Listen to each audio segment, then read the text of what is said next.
Thank you all very much. To the Right Honourable the Lord Mayor of Brisbane and Councillor Graham Quirk, other councillors here today, our sponsors and guests, welcome to the world's best convention centre for 2016. I think we should be congratulating the BCEC.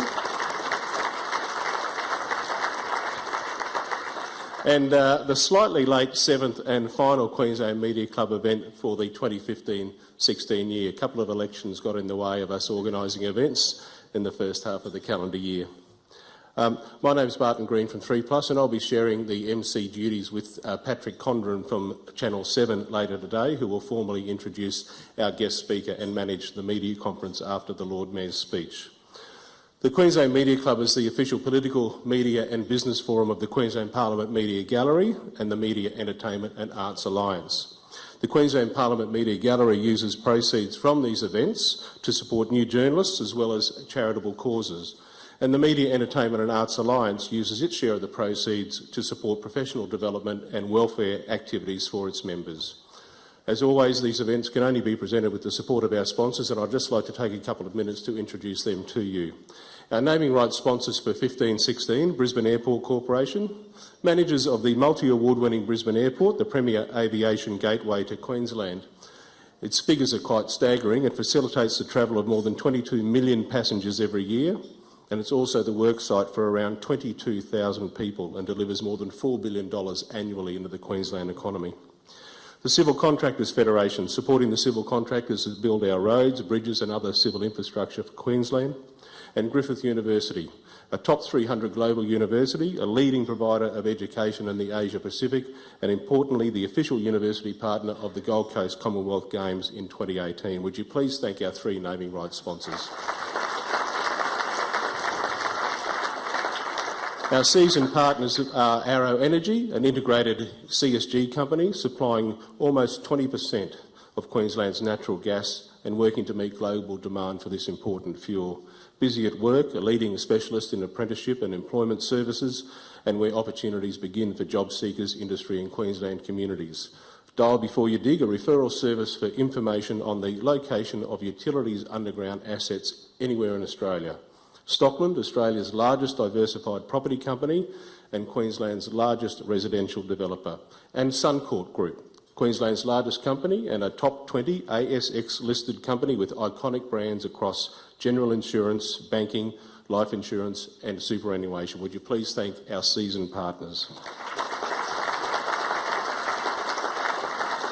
And the club partners for 15-16 have included Bendigo Bank, which has been providing banking and wealth management services to individuals and small to medium businesses for decades. New Hope Group, an Australian-owned and operated diversified energy company with business interests and operations spanning coal mining, exploration, port operations, oil, agriculture, innovation, technologies and investment. Taxi Council Queensland, the peak industry body for the Queensland taxi industry, representing more than 15,000 members who carry more than 110 million passengers every year. And Telstra, Australia's leading telecommunications and information services company.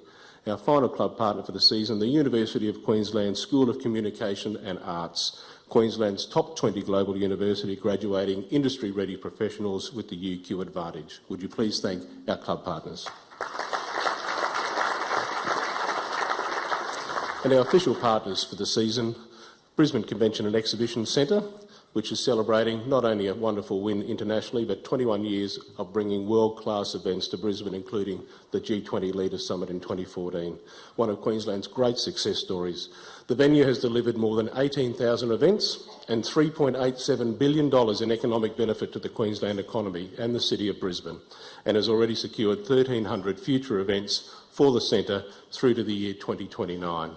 And the managers of the Queensland Media Club 3plus, a Queensland communications consultancy specialising in reputation, brand and relationship management. Would you please thank our official partners? Just before we have your lunch served, I'd like to thank one of our naming rights partners, the Civil Contractors Federation, has provided a nice lucky door prize today, a bottle of Penfolds Bin 389 Cabernet Shiraz, which, Lord Mayor, we might ask you if you would draw at the end of the press conference today. If you haven't already entered, we'll be taking a card collecting device around in a few minutes. Please put your business cards in there and go into the lucky draw. Yeah, what do you call a card collecting device? Yeah. For those of you who are on Twitter and would like to follow and join the conversation today, please use the hashtag QMCQuirk. Please enjoy your meal. Patrick Condren will be back with you after the lunch to formally introduce our special guest, and we'll hear from the Lord Mayor then. Please enjoy the company at your table and your meals. Thank you. My name's Patrick Condren from Channel 7, and I'd like to introduce the man who is very pleased that he's not the Mayor of Ipswich today. He was just telling me Paul Pasali will do anything for publicity, including a whopping great sinkhole. The last report, it's getting closer to the Hills hoist, which is a concern obviously for the hoist, but nothing else. Lord Mayor Graham Quirk was re-elected at the March 2016 local government elections for another 4-year term. He was first appointed in April 2011 and elected as Lord Mayor in 2012. Councillor Quirk has a long record of service to Brisbane and the local community, being first elected to council in 1985. You get less time for murder these days, Councillor Quirk, and celebrating 30 years of public service in 2015. As a member of Civic Cabinet for more than a decade, he has overseen key portfolios of infrastructure and finance, as well as serving as Deputy Mayor from 2008. In June, he delivered his 5th budget, which contains $3 billion worth of programs and initiatives, including the Brisbane Metro subway system, major projects such as Kingsford Smith Drive and Wynnum Road corridor upgrades, and 90 new road projects. Councillor Quirk has a focus on the local economy and job creation through the Brisbane 2022 plan, with an emphasis on Brisbane's growth, sectors, investment attraction, events and innovation. In his role as Lord Mayor, he is also the chair of the South East Queensland Council of Mayors, which represents 1 in 7 Australians. Please welcome Lord Mayor Graham Quirk.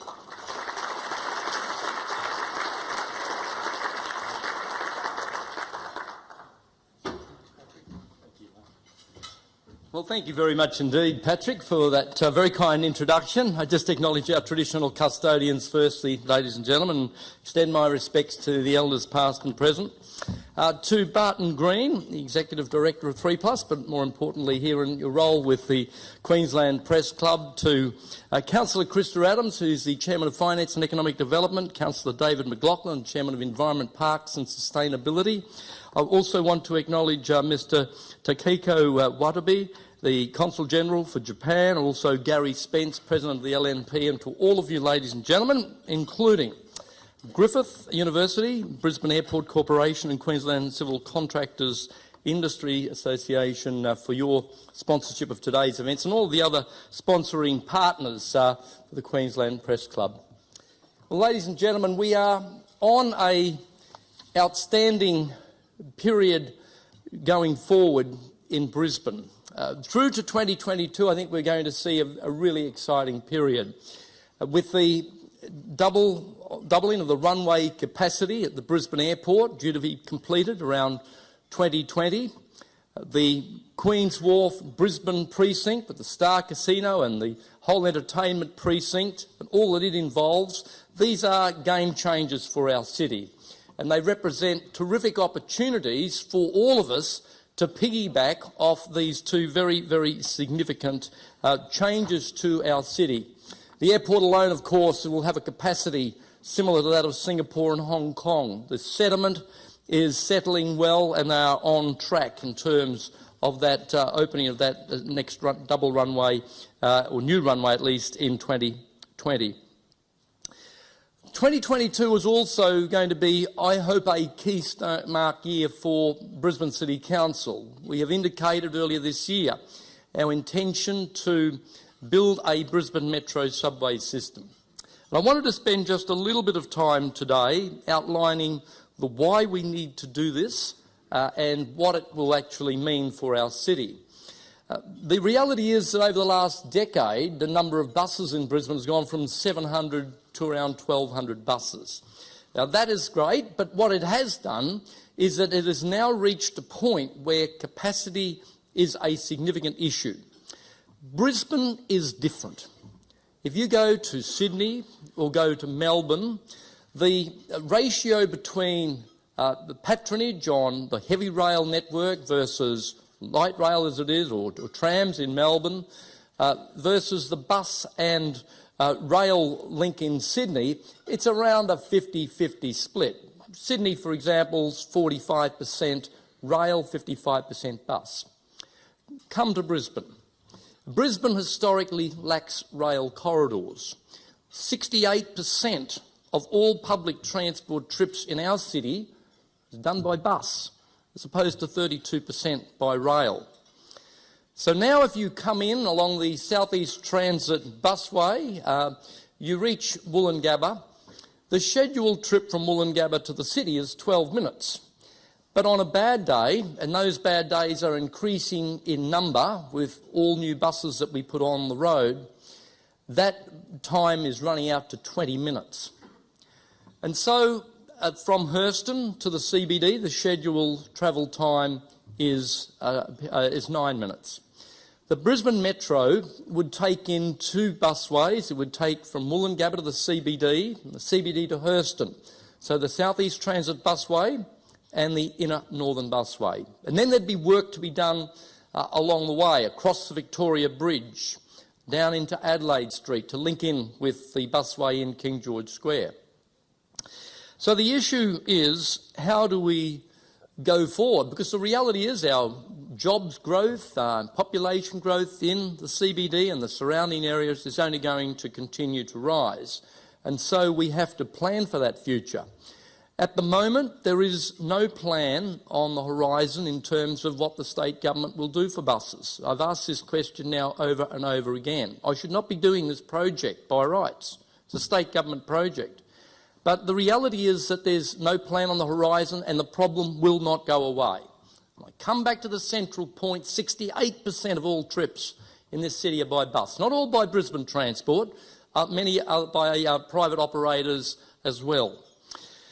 So what is the Brisbane Metro subway system? Well, it is a network which, as I mentioned, goes from Woolloongabba to the CBD to Hurston. It is a rubber tyre system. You might say, well, why would you do a rubber tyre metro? Why wouldn't you just do light rail? Well, there's some very simple answers to that question. The light rail steel-on-steel arrangement will only go at a 6% grade. Rubber tyre systems go at 12%. The weight load limit on the Victoria Bridge will not carry light rail, but it will carry a rubber tyre metro. The difference, about 11-tonne weightage versus 17-tonne. You might say, well, what are these rubber tyres? You know, the opposition were calling them fancy buses or something before the election. Well, these are in 41 cities across the globe. They're in the Montreals, they're in Paris, they're in Taipei, Tokyo, Singapore. They're in many, many cities around the globe. And so we have done a preliminary costing around this metro, $1.54 billion. That consists of $1.15 billion for construction, and that includes a 50% risk component. We're looking at a total of $80 million for the stabling and maintenance depot. $120 million we've allocated towards land resumption. Mind you, that land is state land. We've engaged $170 million towards rolling stock and then $20 million towards the business case. So where we are at the moment is we've engaged a project director and we're putting together the business case team. We'll have that business case completed by May of next year.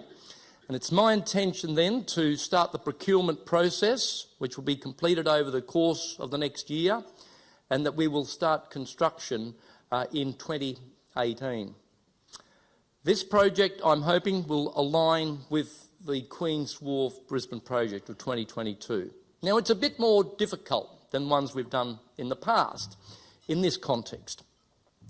You know, we've done Legacy Way, we've done Clem 7, we've done the Eleanor Chanel Bridge, we've done the Go-Between Bridge, all of these projects which, of course, are traditionally state projects, and all of which needed state government approvals along the way.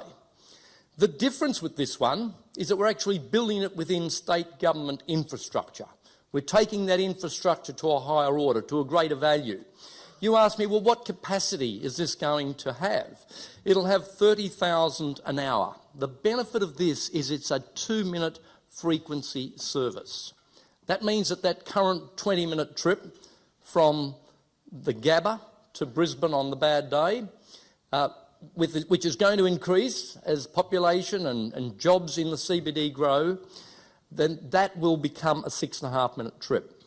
So how it would work, people would simply get off the bus at Wollongabba, transfer to an adjoining station and get on the 2-minute frequency subway system. So that means that they don't even need to swipe off. It's a single trip, same fare for the trip and the like. It's about speeding up the time that people are on transport. And the reality is, as we know, if it gets longer and longer and it doesn't become attractive to people in terms of travel time, they'll simply forget public transport and get back into the cars. That's human nature. Can I just move on to some other projects? We've obviously, and it's been mentioned by Patrick in the introduction, but Kingsford Smith Drive, $650 million project. It is contracted and it's well and truly underway. We've got the Wynnum Road Stage 1 project, $115 million. The inner city bypass, where we're doing 4-laning in each direction between Kelvin Grove and the exhibition tunnel.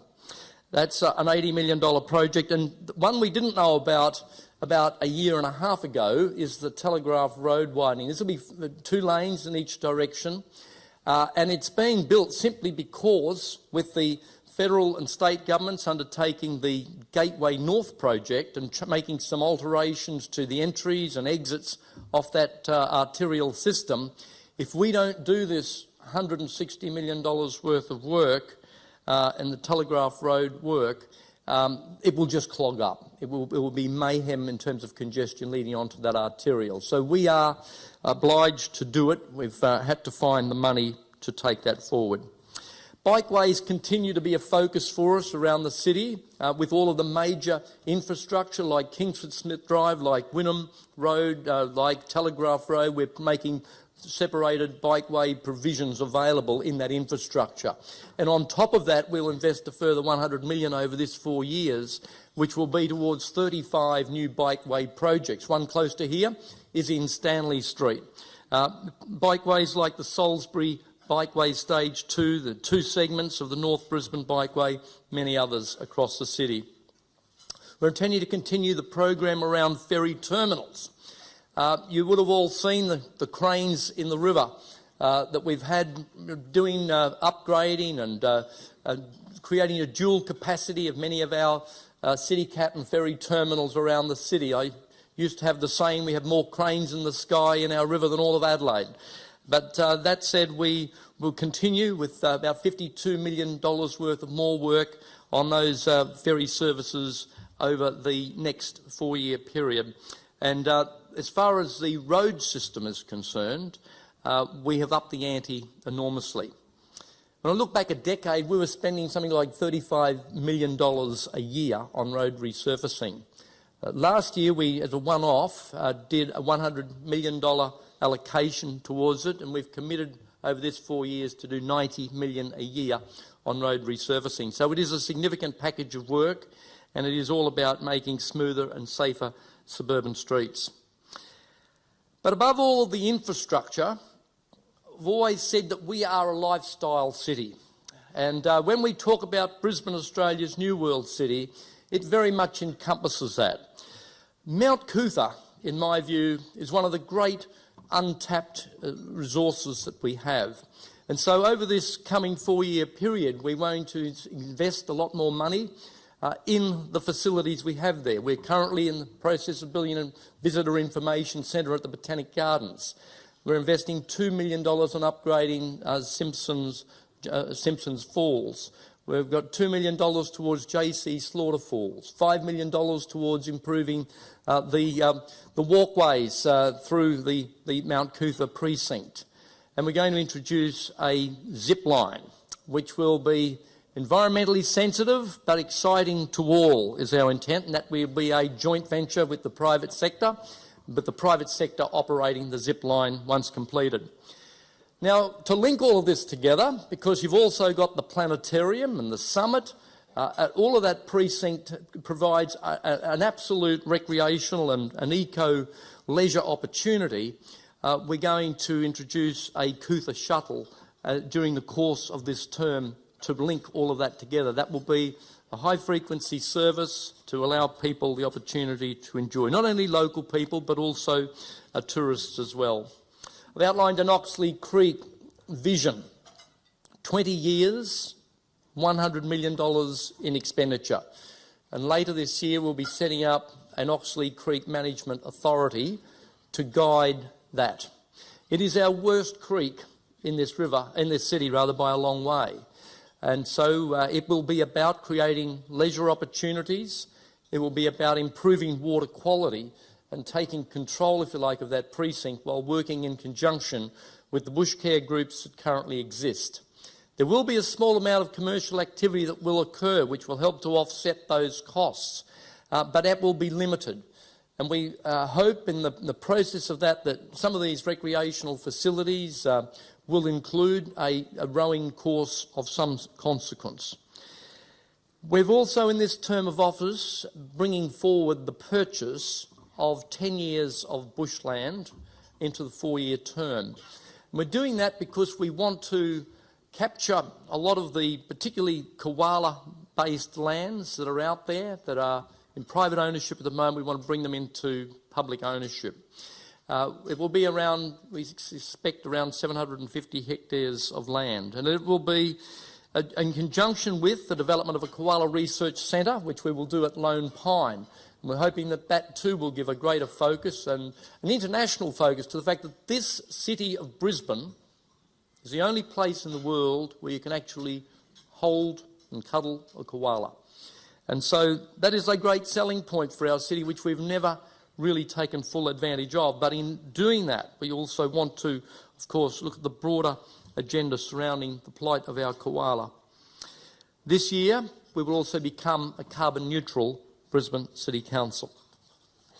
Ladies and gentlemen, just in conclusion, I wanted to talk about the Brisbane economy. Patrick mentioned the Brisbane New World City 2022 Economic Development Action Plan. And what it basically says is this, that as an economy we've been very reliant, and will continue to be, around mining and resources, around the building and construction sector, but they are both sectors that have a boom and bust factor in them. No doubt about the fact that the boil has come off new mining sites. We've had a boom in terms of building and construction, probably at a level which, well, I hope it will be sustained, but the reality is that we've got still a number of very, very strong factors around it by way of price point compared to Sydney and Melbourne. But the reality is we need to broaden the base of our economy, and so areas like the knowledge-based and corporate services, the accommodation and visitor economy, we've seen 13% growth in international tourism in the last year alone, and I think that will continue. The creative and digital sectors, higher and international education. So Henry Smurden, Chancellor of Griffith University here, and we were just talking about the opportunities that exist for this industry. It's our biggest export industry in Brisbane. 20,000 full-time jobs come from the 75,000 international students we have in our city. Yet there is a lot more that we can do on that front. There is also the areas of advanced manufacturing. I was out at Wacol the other day. Volvo Australia have just moved into a new Metroplex complex out there, or they're in the throes of moving in. And that, again, is another indication of that area of industry. And food and agribusiness. This is an area where we've got some terrific opportunities. I've always said about Brisbane's economy that we're not going to be spending big licks of money trying to get Sydney and Melbourne head offices to come here. I've always viewed that as monopoly money within Australia. What we need to do is to attract new business from outside of Australia. And I want to position Brisbane as the Australian headquarters for Asia-Pacific companies. We've been doing this through events like the Asia Pacific City Summit, which is now bigger than the World City Summit out of New York. We've been doing it with events like the Asia Pacific Screen Awards, which gets very little publicity here, but gets a lot of publicity internationally and throughout the Asia Pacific. And so very recently we had, for example, Dongfang Modern Architecture set up their Australian headquarters here in Brisbane. Well, who are they, you say? I've never heard of them. They are the biggest citrus grower in China. So that is one example of the type of companies we want here. In conclusion, we are very soon going to announce a policy package around aged care and retirement living. A few years ago, we did hotels. That brought a whole range and raft of hotels to this city. And events like the ones that Harvey Lister and Bob O'Keefe bring here to the Convention Centre, congratulations to you both on that world recognition of the Brisbane Convention and Exhibition Centre too. Well done. But the hotels that we have now are modern and great standard of offering. We then had the incentives around education accommodation. We've got 10,000 beds in the pipeline to help support that 75,000 international students we have here. The next wave is that of aged care and retirement living. It is not right that people who are having to leave their homes or choosing to leave their homes for aged care and retirement living have to be forced to areas miles away from where they live, from where their friends are, their social structure is, their knowledge of their shopping precincts and often their professional services and medical support. And so we will be putting in place a policy regime to be announced over the next few weeks, which will set some opportunities for a broader-based offering of aged care and retirement facilities. It's a good social outcome for our city. It's needed. It's right and fitting in this ageing population that we do this, so we get these settings right now. And as well as that, it will mean that there will be another wave of economic activity. The creation, as we did with hotels, as we did with student accommodation, where nothing of any great note was happening in terms of economic activity, it will create new opportunity, new activity. Thank you very much for listening.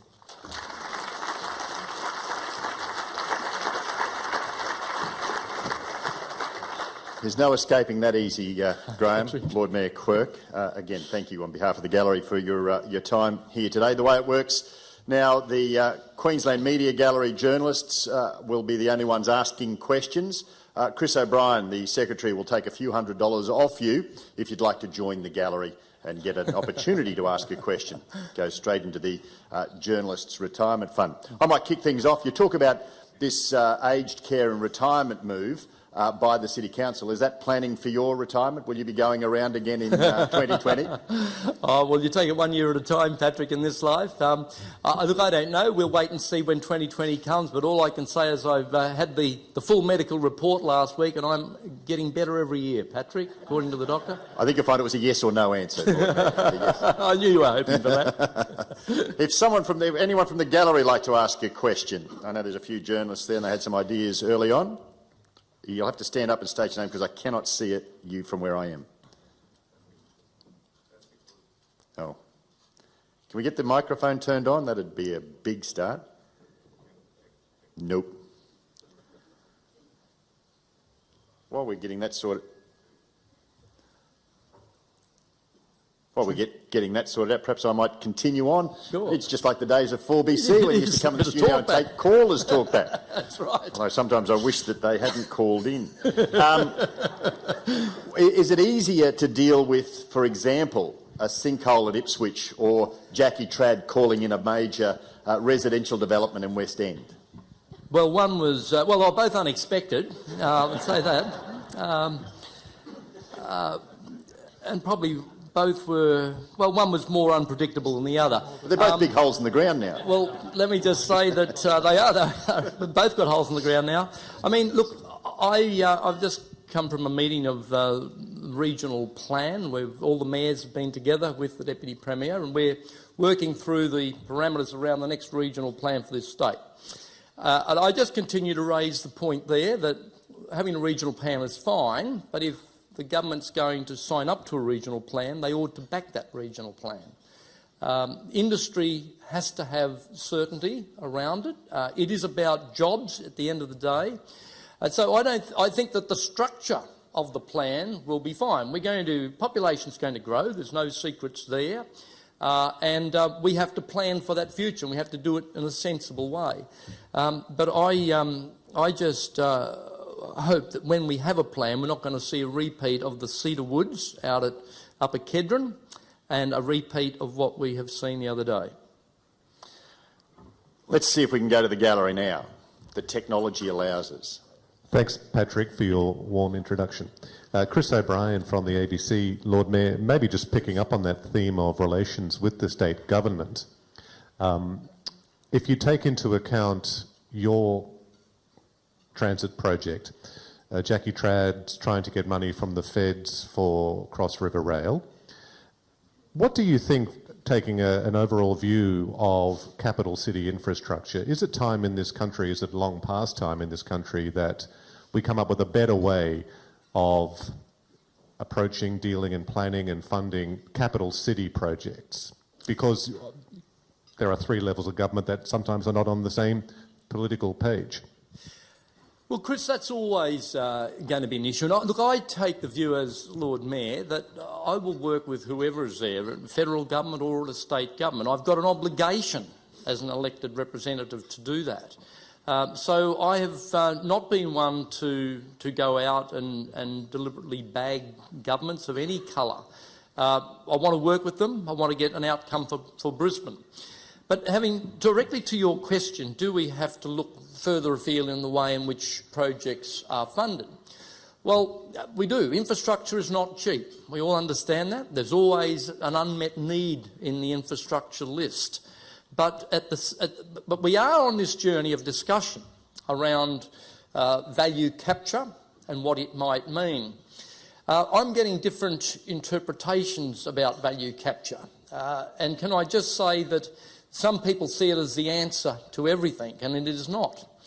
Governments will still have to come up with the lion's share of funds for infrastructure. There is opportunity, particularly in greenfield sites where work has been done. I'll give you an instance. There is a light rail project in Sydney, for example, where it passes through government land. The government's made that land available for significant urban infrastructure, medium to high-rise development, and that is helping to fund a lot of that infrastructure. But in a inner city area, for example, where we've already, set the height limits and the community simply would not accept you adding another 10 stories on top of what's already there, perhaps, then you are limited in terms of what you can do. So government will always have to be the major source of funding. Now, in terms of the Metro, I've said, well, we will be the major funder. I've said we want support, but we will be prepared to put the major funds on the table. And I have a view that if you're going to be the project sponsor, you ought to be prepared to do some of the heavy lifting and stump up.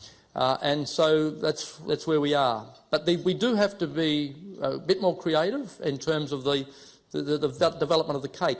Again, if we go to Sydney and Melbourne, there are some very, very big multi-billion-dollar projects down there, and transport, particularly around public transport, the state governments are doing that in their entirety.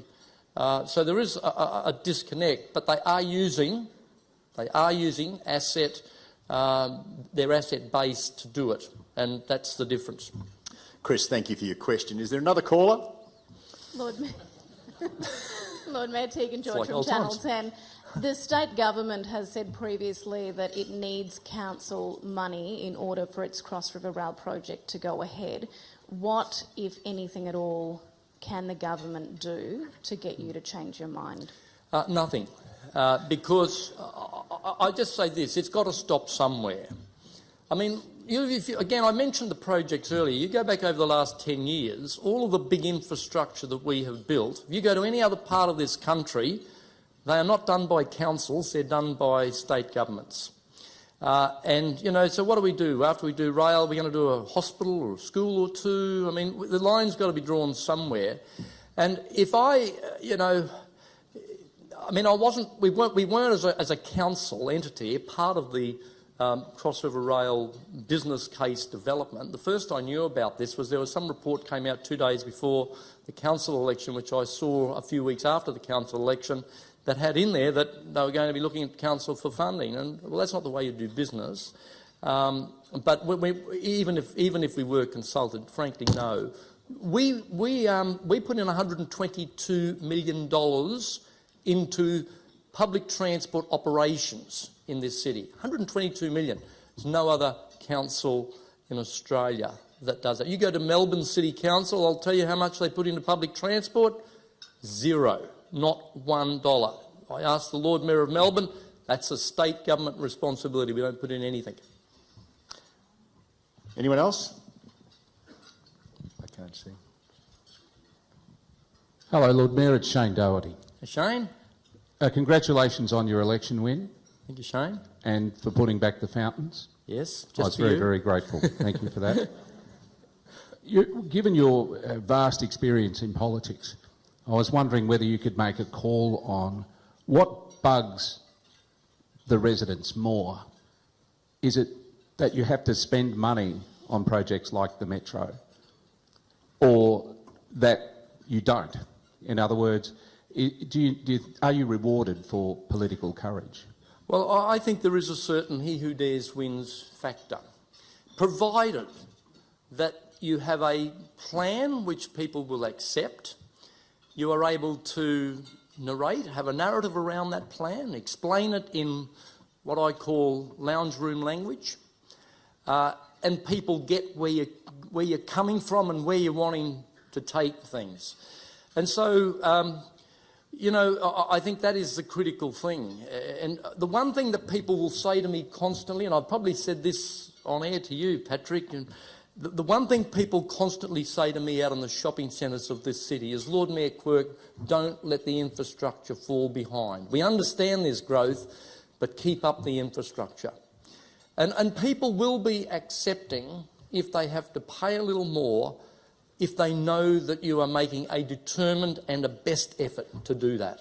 And we're trying to do that, but we're not putting all the eggs into one basket. So we've done the big tunnel projects. What I'm saying now is the next wave of infrastructure build has to be around public transport. And the Metro is the first step. You go back to Paris 100 years ago, they built the first Metro, one Metro. Now they have a whole system. So you've got to start somewhere. The bottom line, though, is it's either the ratepayers or the taxpayers, whether it be state or federal, that fund all these things. And to my way of thinking, it's going to cost us a whole lot more if different levels of government do their own projects. Why can't levels of government, given that they're all coming from the same people, the punters, why can't they get together and just say, right, we'll do this project and we'll put all our funding in towards it? Surely it would be cheaper. Yeah, well, it can be, but I mean, also you've got, levels of responsibility with various levels of government as well. But Infrastructure Australia is there for the purpose of what you're talking about, Patrick. That is the medium of finding out whether a project ought to be given a tick and is viable and is affordable. And so that is why, whether it's the Metro is going to go through Infrastructure Australia before I go off asking anybody for money. But you've got to do the business case first. And this has always been the argument, I hear and see people putting up their hands to do this project and that project, and when they're asked if they've done any business case around it, no, they haven't. Well, you've got to start with, is it value for money? That's the first question you've got to ask. Any other questions from the... Lord Mayor, Sarah Vogler from The Australian. Sarah? Formerly of the Courier Mail. Jump ship. Thank you so much, Patrick. Don't know what that says about the Courier Mail, but well done. I told you I'd get stuck into it. He should be back on 4BC, Sarah. If Infrastructure Australia says it's not worth it, the business case is terrible, what's your plan B for buses in the city? Is there another plan for you to ease capacity? Well, that's a question again for the state government, really, Sarah. As I said earlier, this isn't something that we would necessarily should be doing. It is a state government project. But You know, I can stand here and just sort of say, well, I'll just be critical of the state government and I could just keep bagging them for not doing something, but that's not getting the job done. And so that's why we've taken the action that we have in proceeding with a Metro business case. In terms of Plan B, well, I think it comes down to different views. You see, a lot of transport planners have this view, well, look, it's easy. All you do is you just run the buses to the railway stations. Now, that's wonderful in transport planner land, but it's not real.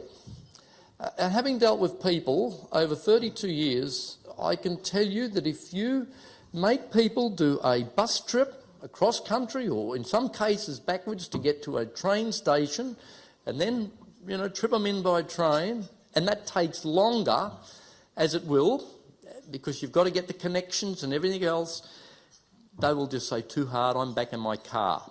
When it comes to costs, Patrick, that's when, you know, you end up spending more on road projects. And so it is important that we do get the public transport connectivity right. And the key for me with this Metro is its 2-minute frequency and its 30,000 an hour capacity. That's what will stand the test of time, and that's what will make it attractive to people. It's got to be fast, it's got to be convenient, otherwise they're back in their car.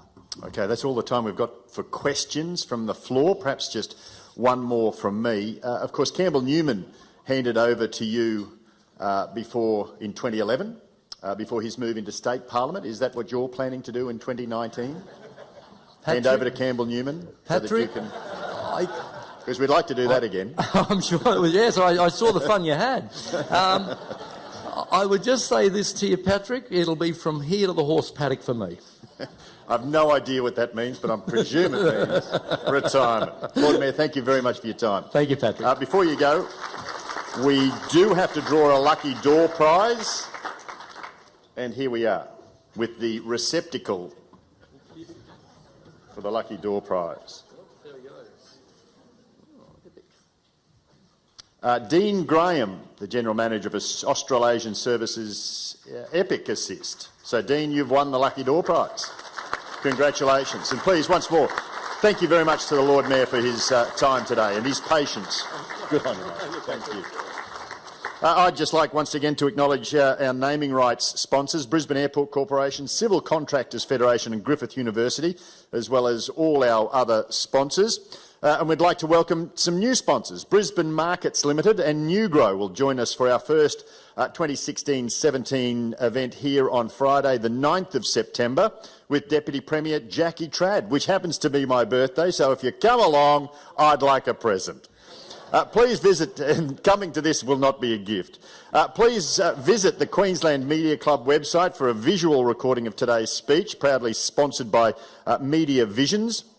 You can also visit our website to keep informed of upcoming speakers and dates, or to download past speeches. If you'd like to receive information about the Queensland Media Club season, please drop your business card in the bowl at the registration desk on your way out. And that brings us to the end of our luncheon. Thank you very much for your time today.